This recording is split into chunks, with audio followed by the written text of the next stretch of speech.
Bonjour Maëlys Gros, bienvenue. Vous êtes la présidente, la fondatrice de Circouleur que vous avez créé en 2017. Quelle bonne idée. Comment vous est venue cette bonne idée ? Alors, elle m'est venue parce que, à la fois, je suis chimiste de formation, mais aussi je suis bricoleuse. Donc, je me suis retrouvée, comme tout à chacun, à la fin de mes travaux de peinture, avec un peu de peinture qui restait au fond du pot. Et où je me suis dit, qu'est-ce que j'en fais ? Et c'est là que je me suis rendu compte qu'elle n'allait jamais pouvoir être recyclée, elle allait être uniquement incinérée. Et là, je me suis dit, il y a quelque chose à faire, ouais. Oui, vous cherchiez aussi à vous engager d'une certaine façon par votre métier, par votre activité économique. C'était une volonté, ça ? Oui, alors j'ai toujours voulu que mon travail serve à un impact positif, mais à ce moment-là, j'étais en plus dans une phase où je voulais créer mon entreprise et pour moi, il fallait forcément que ça ait du sens.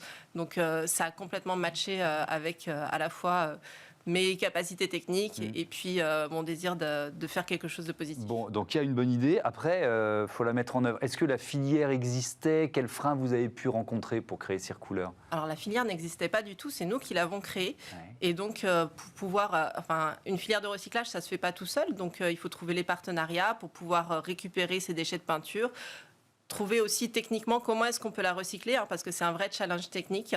Et puis après, trouver des clients pour nous l'acheter, notre peinture à la fois professionnelle et grand public. Techniquement, justement, c'était quoi le défi à relever ? Alors, on parle d'un mélange de vieilles peintures qui sont dans un état un peu disparate et il faut arriver à une peinture qui soit qualitative, L'enjeu, c'est vraiment d'être sur une peinture qui soit aussi bien qu'une peinture de grande marque, qui soit de bonne qualité, quoi. Et donc, oui, il a fallu faire beaucoup d'essais, beaucoup de recherche et développement pour pouvoir arriver à ça. Elle a une autre qualité, c'est que quand elle a déjà été ouverte une fois, d'une certaine façon, donc elle dégage moins de produits, on va dire, chimiques dans l'atmosphère quand on ouvre le pot de peinture. C'est ça, elle est meilleure pour la qualité de l'air intérieur. Ouais. En fait, les composés organiques volatiles qui sont présents dans toutes les peintures, comme ils sont déjà partis, finalement, nous, dans la nôtre, il n'y en a quasiment plus. Ouais. Mais elle est aussi efficace. C'est quoi la gamme de couleurs ? Il y a quelle gamme de couleurs aujourd'hui chez Circouleur ? On a 14 couleurs et on a du blanc mat, du blanc satin, une sous-couche aussi. Donc ça nous permet vraiment de répondre aux besoins parce qu'en plus, ces couleurs qu'on a choisies, on les a choisies avec un cabinet de tendance pour que ce soit vraiment des couleurs qui donnent envie, qui soient belles, qui soient chics, qui donnent envie aux clients. Quelques chiffres trouvés en préparant cette interview. 28 millions de litres de peinture incinérée chaque année en France.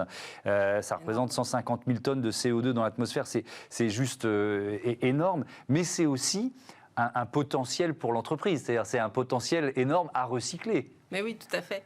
Donc nous, on essaye de voir le côté positif de ça. C'est que derrière, il y a tout ce travail à faire en France, mais pas seulement, dans le reste de l'Europe aussi. Vous avez donc remporté vous faites partie des lauréats de Green Tech Innovation. Qu'est-ce que ça représente pour une entreprise comme la vôtre ? Alors déjà, c'est une reconnaissance parce que Green Tech Innovation, c'est pas juste un concours, c'est le ministère de la Transition écologique. Ouais. Donc c'est vraiment, ça montre la reconnaissance de la part du ministère, notre légitimité. Et puis après, c'est plein d'opportunités du coup, à la fois des opportunités de visibilité, des opportunités de rencontres avec des investisseurs, des aides pour des choses très administratives, donc pour nous aider à décrypter certaines choses. Donc c'est un peu multifacette. Oui. On parlait avec Thomas Cotinet juste avant des marchés publics.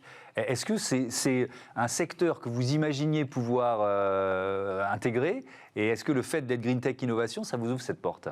Alors, nous, on s'y était déjà un petit peu attaqué avant, sur les marchés publics. Donc, mais effectivement, ça reste quelque chose de hyper complexe et où on s'est dit, waouh, le temps qu'on a passé là-dessus à essayer de comprendre. Ouais. Donc, oui, il y a beaucoup de choses, d'ateliers, en fait, d'outils qui nous permettent de simplifier ça et de le rendre plus accessible. C'est quoi les perspectives là dans on va dire à 1 ou 3 ans pour Circouleur ? Élargir la gamme, je sais pas, aller au-delà du marché français, c'est quoi vos ambitions ?